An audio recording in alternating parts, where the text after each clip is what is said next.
मेरे भाइयों, बुजुर्गों, दोस्तों और नौजवानों, ईमान, दावत और तबलीग की ताल्लुक़ से जो भी कुरान और सुन्नत की रोशनी में सुन रहे तो उसका रिजल्ट मैं हूँ। और मैं ये बातें मैं क्यों कह रहा हूँ? क्योंकि ये जो ईमान है, ये जो इस्लाम है, आप अल्लाह का शुक्रिया अदा कीजिए कि अल्लाह ने आपको इस्लाम की दौलत से नवाजा है, ईमान की दौलत से नवाजा है। मेरे भाइयों, हमारी पूरी की पूरी ख़ानदान हिंदुओं की ख़ानदान है। मैं जिस परिवार में पैदा हुआ वो ठाकुर परिवार है।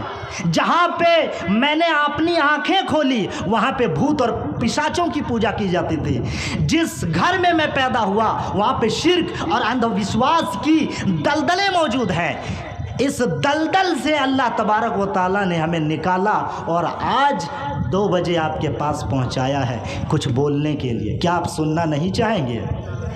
मेरे भाइयों, बड़ी दर्द के साथ, बड़ी जज्बे के साथ आया था, मगर क्या कहें, अल्लाह की मर्जी। मेरे भाइयों, कहते हैं ना कि आप जिससे मोहब्बत करते हैं, आप जिसको चाहते हैं, आपके जो क्लोज हैं, आपके जो करीबी हैं, आप उसको हिदायत नहीं दे सकते हैं। आप उनको सही मार्ग ईमान की दौलत से आरास्ता नहीं करवा सकते हैं। मगर अल्लाह जिसको चाहता है उसको हिदायत की दौलत देता है, उसे ईमान की दौलत से सरफराज करता है। मेरे भाइयों, अल्हम्दुलिल्लाह, जब अल्लाह ने मुझे इस्लाम की दौलत से नवाजा तो मैं सूरज कुमार ठाकुर से उमर अब्दुल्ला बना। फिर इस्लाम कबूल करने के बाद मैं ISC की तैयारी कर रहा था, इंटरमीडिएट ऑफ साइंस, बररवा कॉलेज के अंदर। मैंने कॉलेज की पढ़ाई छोड़ दी, मैंने अपने ज़मीन, अपनी जायदाद, अपने माँ बाप, अपने पूरे रिश्तेदार छोड़ दिए इस इस्लाम के लिए। इतनी कुर्बानियाँ देने के बाद मैं तमिलनाडु जामिया दारुस्सलाम उमराबाद गया, वहाँ पे मौलवी की पढ़ाई की। और मौलवी की पढ़ाई मैंने इसीलिए की कि आज 2 बजे रात को मैं आपको तकरीर सुनाऊँ, मैं आपको दीन की दावत दूं, मैं आपके सामने अल्लाह और उसके रसूल की दावत और तबलीग को आम करूं। क्योंकि मुझे जो ईमान की लज्जत मिली है वो लज्जत मैं आपको चखाना चाहता हूँ। मगर कहते हैं ना, इन्नका ला तहदी मन अहबब्ता वलाकिन्नल्लाह यहदी मन यशा। आप जिनसे मोहब्बत करते हैं, आप जिनसे प्यार करते हैं, आप जिनको चाहते हैं, जो आपसे करीब है, जो आपका अच्छा रिश्तेदार है, जो आपका क्लोज फ्रेंड है, आप उसको हिदायत नहीं दे सकते हैं। इन्नल्लाह ला यहदी मन हुआ कादिबुन कफ़ार। जो झूठा है, जो मक्कार शख्स है, अल्लाह उसको हिदायत नहीं देता है। किसको हिदायत देता है? मेरे भाइयों, मैंने रात भर कुरान मजीद की तिलावत की, मैंने उलमाए किराम की तकरीर सुना। जिस आलिम की आप तकरीर सुन रहे थे, फजीलतुल शेख फजलुर रहमान साहब, उनकी तकरीरों को मैंने आज से 10 साल पहले सुना। जलालुद्दीन कासमी, डॉक्टर जाकिर नाइक। और जब मैंने तमाम तकरीरों को और हज़ारों सवालात के जवाब को जब मैंने पा लिया, हज़ारों सवालात के जवाब जब मुझे मिल गए, जब मेरे दिल को तसल्ली हो गई, तो मैंने इस्लाम धर्म को कबूल कर लिया। और इस्लाम धर्म को कबूल करने के बाद आज इस्लाम की छत्रो छाया में ज़िंदगी बसर कर रहा हूँ। आपके गांव में मैंने एक घर बनाया और वहीं पे ज़िंदगी बसर कर रहा हूँ। मेरे अजीज़ साथियों, बुज़ुर्गों, दोस्तों, लेकिन लोगों को बड़ा बुरा लगता है जब मैं इस्लाम का, अपने ईमान का ऐलान करता हूँ। कुछ लोग कहते हैं कि अरे इसको पता नहीं किसी मुसलमान लड़की से मोहब्बत हो गई है, शायद लड़की का बाप शादी नहीं दे रहा था, चलो इस्लाम कबूल कर लें। एक बार तो मौलाना जर्जी साहब से बहस हो गई। उन्होंने कहा अरे नहीं, ये तो आतंकवादी और दहशतगर्द बनने आया है, ये इस्लाम कबूल किया है आतंकवादी बनने के लिए। फिर उन्होंने दूसरा सवाल ठोक डाला। मैं मिलने के लिए गया था, मोहब्बत में उन्होंने कहा कि लगता है 4 शादियां करने का शौक है, इसीलिए वो इस्लाम कबूल किया है, इसीलिए उन्होंने इस्लाम कबूल किया है। उन्होंने कहा कि नहीं, सऊदी अरब जाके पैसा कमाना चाहता है, इसीलिए इन्होंने इस्लाम कबूल किया है। मेरे भाइयों, हमें तुमसे कोई सरोकार नहीं है। तुम्हें जो चाहिए कहते रहो, तुम्हें जो कहना है कहते रहो। मेरा रब जानता है, मेरा रब जानता है कि मैंने इस्लाम किस लिए कबूल किया है। मेरे भाइयों, मैं बस ये कहना चाहता हूँ कि वो नस नस से वाकिफ़ है, रग रग जानता है। वो नस नस से वाकिफ़ है, रग रग जानता है। मुझे दूसरों से बेहतर मेरा रब जानता है। मेरे भाइयों, कोई किसी के दिल में घुस के ये नहीं बता सकता है कि उन्होंने इस्लाम किस लिए कबूल किया है। अज़ीज़ान मिल्लत और बिरादरान इस्लाम, खालिद बिन वलीद एक ऐसे कमांडर है, एक ऐसे सिपह सालार थे जिन्होंने अपनी पूरी ज़िंदगी में किसी भी जंग, किसी भी लड़ाई को नहीं हारा। हज़रत खालिद बिन वलीद जंग कर रहे, अचानक एक काफिर, एक गैर मुस्लिम सामने आके खड़ा हो जाता है। उसके हाथ में तलवार रहती है, तलवार उन्होंने फेंक दिया और हज़रत खालिद बिन वलीद के सामने आके कलमा पढ़ने लगा, अशहदु अल्लाह इलाहा इल्लल्लाह व अशहदु अल्ला मुहम्मदन अब्दुहु व रसूलुहु। मैं गवाही देता हूँ कि अल्लाह के सिवाय कोई माबूद बरहक नहीं है। मैं गवाही देता हूँ कि जनाब मोहम्मद रसूलुल्लाह सल्लल्लाहु अलैहि वसल्लम अल्लाह के बंदे और रसूल हैं। उन्होंने आओ देखा ना ताओ, हज़रत खालिद बिन वलीद ने समझा कि ये डर के मारे इस्लाम कबूल कर रहा है। हज़रत खालिद बिन वलीद ने तलवार उसके पेट से आर से पार कर दिया, तलवार उसके पेट में घुसेड़ दी।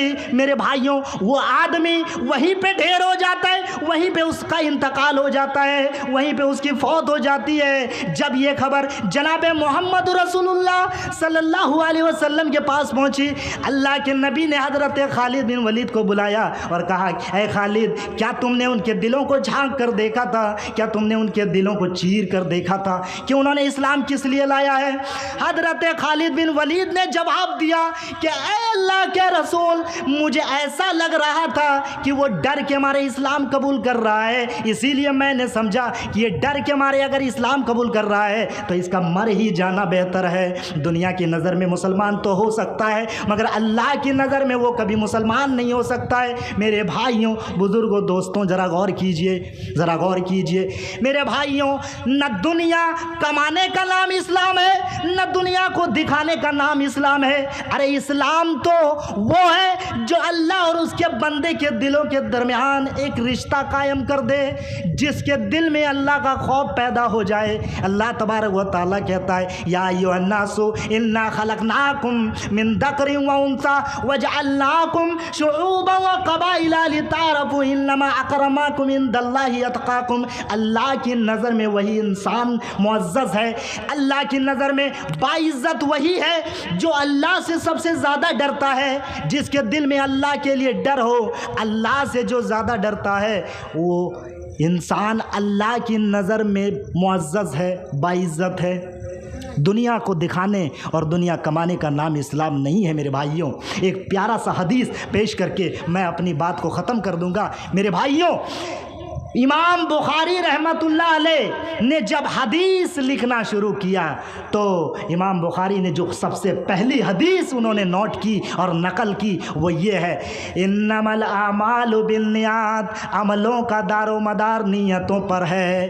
अमलों का दारो मदार नीयतों पे है। जिसकी जैसी नीयत रहेगी, अल्लाह उसके नीयत के मुताबिक उसको अजर व सवाब देगा, उसको उसके अजर व सवाब और नेक अमाल को कबूल करेगा। अल्लाह के रसूल फरमाते हैं, इन्नमा लिकुल्लि इम्रिइन मा नवा फमन कानत हिजरतुहु इलल्लाहि व रसूलिही व हिजरतुहु इलल्लाहि व रसूलिही। जिस आदमी ने अल्लाह के लिए इस्लाम कबूल किया, उन्होंने अल्लाह को राज़ी करने के लिए इस्लाम कबूल किया। व इन्नमा फमन मा नवा फमन कानत हिजरतुहु लिदुनिया युसीबुहा अव इम्रातिन यनकिहुहा फ हिजरतु इला मा हाजरा इलै। और अगर कोई आदमी किसी लड़की से शादी करने के लिए इस्लाम कबूल करता है, कोई आदमी किसी लड़की को अपनाने के लिए इस्लाम कबूल करता है, या दुनिया कमाने के लिए इस्लाम कबूल करता है, मेरे भाइयों, रब्बे काबा की कसम, वो दुनिया वालों की नज़र में मुसलमान तो हो सकता है, मगर अल्लाह की नज़र में वो मुसलमान नहीं हो सकता है। अल्लाह की नज़र में मुसलमान नहीं हो सकता है। मेरे भाइयों, यह है ईमान, यह है इस्लाम। कितनी कुर्बानियाँ देने के बाद कितना कुछ झेलना पड़ता है। मैं समझता हूँ कि टाइम बहुत ज़्यादा हो गया है, वरना मैंने वेद के मंत्र और बहुत सारी बातों को 10 मिनट और अज़ीज़ान मिल्लत और बिरादरान इस्लाम, मैं जिस धर्म से ताल्लुक़ रखता हूँ वो अभी इस्लाम है, मगर मैं जिस धर्म के अंदर पैदा हुआ वो हिंदू धर्म है। और हिंदू धर्म के अंदर एक सनातन धर्म की परिभाषा आप लोगों ने बहुत सारी सुनी होगी कि लोग कहते हैं कि हमारा जो इस्लाम है वो सबसे, हमारा जो हिंदू धर्म है वही सबसे पुराना और सनातन धर्म है। वो कहते हैं कि ये हिंदू धर्म जो है वो सनातन धर्म सबसे पुराना है और सबसे शाश्वत है। तो हम ये समझना चाहते हैं और हम ये देखना चाहते हैं कि ये सनातन धर्म सही मायने में ये पुराना है या इस्लाम पुराना है। मेरे भाइयों, आइए इसकी टैली करते हैं, इनके अंदर क्या सिमिलरिटी है, क्या समानता है, उसकी तरफ हम रोशनी डालने की कोशिश करते हैं। अज़ीज़ान मिल्लत और बिरादरान इस्लाम, ब्रह्म सूत्र एक हिंदू धर्म की बहुत ही पुरानी शास्त्र है। तमिलनाडु में जब पढ़ने के लिए गया था तो 200-300 साल पुराना मुझे ब्रह्म सूत्र मिला। आज भी संस्कृत ज़ुबान के अंदर मेरे पास मौजूद है। अगर किसी भाई को एतराज़ हो तो मेरे पास आकर के वो हवाला ले ले। मेरे भाइयों, क्या लिखा है ब्रह्म सूत्र के अंदर? सनातन धर्मम पंचम वस्तु अस्ति, कि सनातन धर्म के अंदर 5 सुतून है, 5 पिलर हैं। सनातन धर्म जो है, पूरा का पूरा सनातन धर्म 5 चीज़ों पे टिका हुआ है। 5 चीज़ों पे क्या है? प्रथमा वस्तु एकम ब्रह्म द्वितीय नास्ते नैना नास्ते किंचनम। ईश्वर एक है, परमेश्वर एक है, जो दुनिया का खालिक और मालिक और राजिक है, जो दुनिया का विनाश करने वाला है, जो इस सृष्टि का रचयिता है, वो एक ही है और राई के दाने के बराबर भी उसके अलावा और कोई नहीं है। जिस तरह मुसलमान कहता है कि ला इलाहा इल्लल्लाह मुहम्मदुर रसूलुल्लाह, कि हम गवाही देते हैं कि अल्लाह के सिवाय कोई माबूद बरहक है ही नहीं, अल्लाह के सिवाय कोई पूजने के लायक है ही नहीं। सनातन धर्मम पंचम वस्तु अस्ति, प्रथमा वस्तु एकम ब्रह्म द्वितीय नास्ते नैना नास्ते किंचन, द्वितीय वस्तु दानम दीक्षिता। दूसरा वस्तु सनातन धर्म के एतबार से क्या है?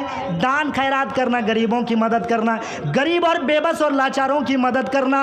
और यही बात तो अल्लाह तबारक व तआला ने अपने कलाम मुक़द्दस में कहा, व अनफिकू मिम्मा रज़क़नाकुम मिन क़ब्लि अन यातिया अहदकुमुल मौत फयक़ूल रब्बी लौला अख़रतनी इला अजलिन करीब फ़अस्सद्दक़ व अकुम मिनस सालिहीन। अल्लाह तबारक व तआला कहता है कि दुनिया में बहुत हम सदका और खैरात करने के लिए कहते थे, अल्लाह के दिए हुए माल में से अल्लाह के रास्ते में खर्चा करने के लिए कहते थे, गरीबों की मदद करने के लिए कहते थे, तो तुम्हारे जेब से पैसा नहीं निकलता था। इंसान जब मर जाएगा तो मरने के बाद सबसे पहले अल्लाह के सामने यही गुजारिश करेगा कि ऐ अल्लाह, मुझे दुनिया में दोबारा जाने का मौका दे दे, ताकि मैं दुनिया में जाकर फिर गरीब और मिस्कीन और बेबस और लाचार की मदद करूँगा, सदका और खैरात करूँगा। मगर अल्लाह कहेगा, अब अपने आप को बड़ा होशियार समझ रहा है, अब अपने आप को बड़ा होशियार 30 मार खां समझ रहा है, अब तेरे अकल ठिकाने में आई है, अब कोई मोहलत नहीं मिलने वाली है। वही कहा गया कि दानम दीक्षिता, सनातन धर्म हिंदू धर्म के अंदर कहा गया है दानम दीक्षिता, यानी कि दान खैरात करो। तृतीय वस्तु व्रतधारी, यानी व्रत करो, उपवास रखो, रोज़ा रखो। आज तो हमारे हिंदू भाइयों के यहाँ जाकर देखेंगे, अरे 2 दिन 3 दिन नहीं, 4 दिन नहीं, 5 दिन नहीं, बल्कि 1 महीने तक रोज़ा रखने का हमारे हिंदू धार्मिक शास्त्र मनुस्मृति के अंदर मौजूद है। चंद्रायन व्रत 1 महीने तक रोज़ा रखने का हवाला और विधि का विधान हमारे हिंदू भाइयों के यहाँ मौजूद है। मगर पंडितों ने हिंदू भाइयों को कभी ये नहीं बताया कि हमारे यहाँ भी मुसलमानों की तरह 1 महीना रोज़ा रखने का विधि का विधान है। क्यों?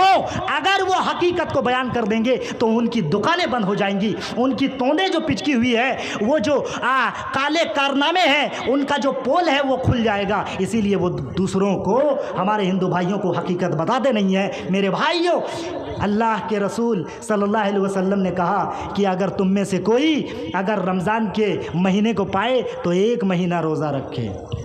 शहरु रमज़ान अल्लज़ी उन्ज़िला फ़ीहिल कुरान हुदल लिन्नास।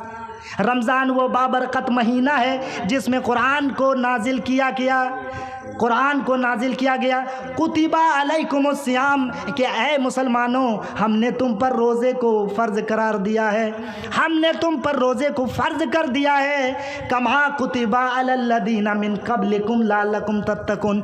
कुरान हिंदू धार्मिक पुस्तकों की तरफ इशारा कर रहा है कि ऐ मुसलमानों, जिस तरह हमने तुम पर रोज़े को फ़र्ज़ किया है, हमने तुम पर रोज़े को वाजिब किया है, ठीक इसी तरह हमने मनु को भी रोज़ा रखने का हुक्म दिया था, हमने मूसा को भी रोज़ा रखने का हुक्म दिया था, हमने ईसा को भी रोज़ा रखने का हुक्म दिया था। मेरे भाइयों, आज अगर आप ईसाई से पूछेंगे कि तुम कितने दिनों तक रोज़ा रखते हो, वो कहेंगे 40 दिनों तक। क्यों? क्योंकि अल्लाह तबारक व तआला ने कलाम मुक़द्दस में कह दिया कि हमने ईसाइयों को भी रोज़ा रखने का हुक्म दिया था और हिंदुओं को भी, हमने सनातन धर्म के मानने वालों को भी रोज़ा रखने का हुक्म दिया था। जैसा कि ब्रह्म सूत्र कह रहा है, व्रतधारी कर्तव्याम।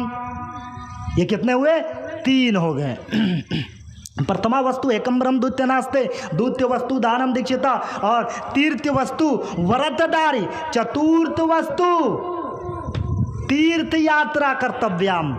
चतुर्थ वस्तु क्या है? तीर्थ यात्रा कर्तव्याम, यानी कि जिस तरीके से मुसलमान हज करने के लिए जाता है, हज करने के लिए जाता है तो उनके सारे पाप, उन सारे गुनाह ऐसे मिट जाते हैं जैसे वो आज ही पैदा हुआ है। हज करने के लिए पूरी दुनिया से जहाँ कहीं भी मुसलमान बसे हुए हैं, जहाँ कहीं भी आदम की औलाद हैं, मेरे भाइयों मुसलमान हैं, वो हज करने के लिए मक्का शरीफ जाते हैं, वहाँ पे हज करते हैं, अल्लाह से अपने गुनाहों की बख्शिश करवाते हैं। मेरे भाइयों, आज भी हमारे हिंदू भाइयों के यहाँ मक्तेश्वर यानी अथर्ववेद के अंदर लिखा हुआ है कि मक्तेश्वर एक ऐसा जगह जो ईश्वर का मक्का है, ईश्वर का मक्का है, यानी कि पूरी दुनिया के जितने भी सनातन धर्म के मानने वाले थे वो मक्का हज करने के लिए जाते थे। मगर जब इस्लाम आया और जब एक ईश्वरवाद आया और जब सारी मूर्तियों को तोड़ने का हुक्म आया तो अल्लाह के नबी जनाब मोहम्मद रसूलुल्लाह सल्लल्लाहु अलैहि वसल्लम ने 360 मूर्तियां जो खाने काबा में रखी हुई थी तमाम को एक एक करके गिरा दिया, तोड़ दिया। अज़ीज़ान मिल्लत और बिरादरान इस्लाम, यही तो कहता है अल्लाह तबारक व तआला कि सनातन धर्म के अंदर और इस्लाम के अंदर जो समानताएं हैं कम से कम उस पर तो अमल कर लो। अरे ये झगड़े की बात, ये झगड़ा तो कभी ख़त्म नहीं होगा और इस झगड़े से ना तो किसी को फ़ायदा पहुंचा है, इन नफ़रतों से और इन छुआछूत और भेदभाव से ना किसी को फ़ायदा पहुंचा है और ना कभी पहुंचने वाला है। मेरे भाइयों, एक हकीकी और एक पॉइंट की बात मैं आपको बताने जा रहा हूं कि जो लोग अपने धर्म की किताबों को पढ़ते हैं वो कभी मुसलमानों से लड़ते नहीं और जो लोग मुसलमानों से लड़ते हैं वो अपने धर्म की किताबों को कभी पढ़ते नहीं।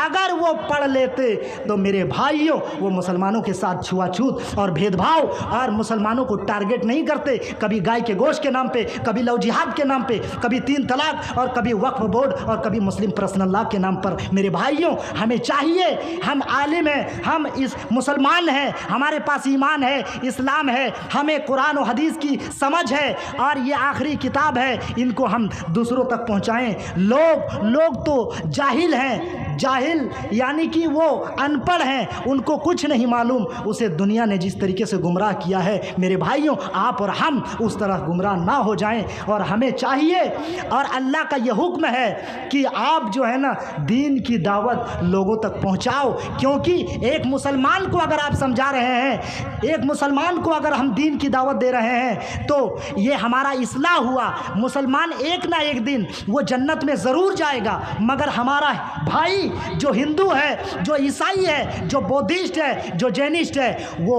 अगर इस्लाम कबूल किए बगैर मर गया तो वो हरगिज़ जन्नत में नहीं जा सकता है। इसीलिए सबसे ज़्यादा इम्पोर्टेंट दावत और तबलीग की किसकी है? हमारे गैरों को, हमारे हिंदू भाइयों को, हमारे ईसाइयों को दावत और तबलीग की ज़रूरत है। आज हम मुसलमान अपने ही ख्वाबे गफलत में सोए हुए हैं। वज़ा में तुम हो नसारा तो तमद्दुन में हुनूद। आज के मुसलमान ऐसे हो गए हैं कि देखकर शर्माए यहूद। मेरे भाइयों, टाइम बहुत ज़्यादा हो गया है। इंशाअल्लाह अगर कल वक्त मिला तो मैं तफसीली आपके सामने गुफ्तगू रखने की कोशिश करूँगा। अल्लाह रब्बुल आलमीन से दुआ है कि अल्लाह हमें कहने और आपको सुनने से ज़्यादा अमल करने की तौफीक अता फरमाए। आमीन व आखिरु दावाना अनिल हम्दुलिल्लाहि रब्बिल आलमीन। अस्सलामु अलैकुम व रहमतुल्लाहि व बरकातुहू।